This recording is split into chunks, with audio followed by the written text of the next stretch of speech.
دستک ترمزمون تصادف کردیم شکسته، میخوام عوضش کنیم. این دستک فابریک نیست، برای که تو گاهش اینجا جا بخوره باید یکم اینجاهاشو بترش. ولی چون این فابریک نیست خیلی اذیت میکنه.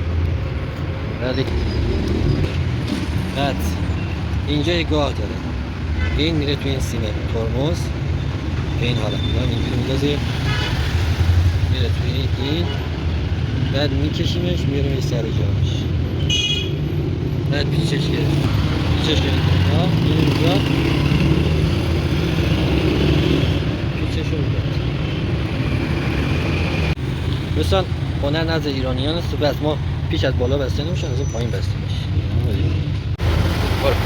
دوستان اون ور که نخورد، این برم که به همون صورت نگاه این میاد بالا، اینجا این میره توی این گاه اینجا، بعد یک شیار این بالا داره، سیم میره تو اون شیاره، بعد میره توی این سر جاش قرار میگیره و این پیچش بسته میشه. تا میتونی نخوری زمین که این دوتا دستک و این کیلومتر فقط نقدی و بابش شد 580,000 تومان. میخوام این کیلومتر رو عوض کنم، بابش شکسته، کلا میخوام این کیلومتر رو عوض کنم. 3 تا پیچ داره، یکی این ور یکی این ور یکی این جلو. یک اول خب پیچا رو که وا کردیم این باب در میاد که مونده پلاستیک بگار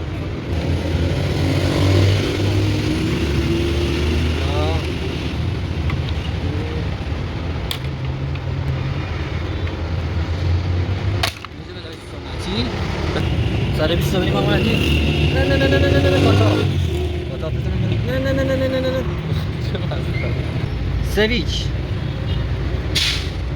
هیچی گویی ما خورد. تصادف کرده بودیم؟ بله متاسفانه زدم به تانکر آب. ویدیو چه نشون بدم؟ نه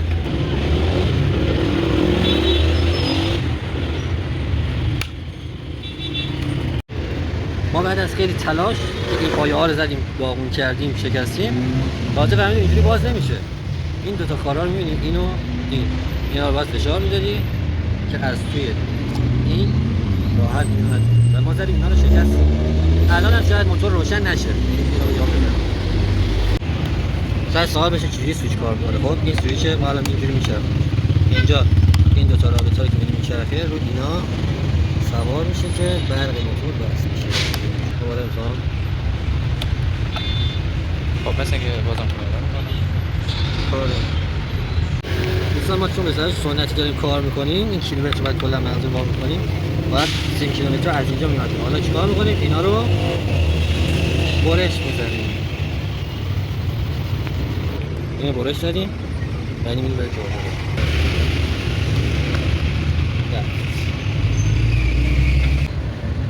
اول میذاریم. نه با اینو نداره. دوستان اینم از پایان کار، این سویچی که خیلی استرس کشیدیم باید و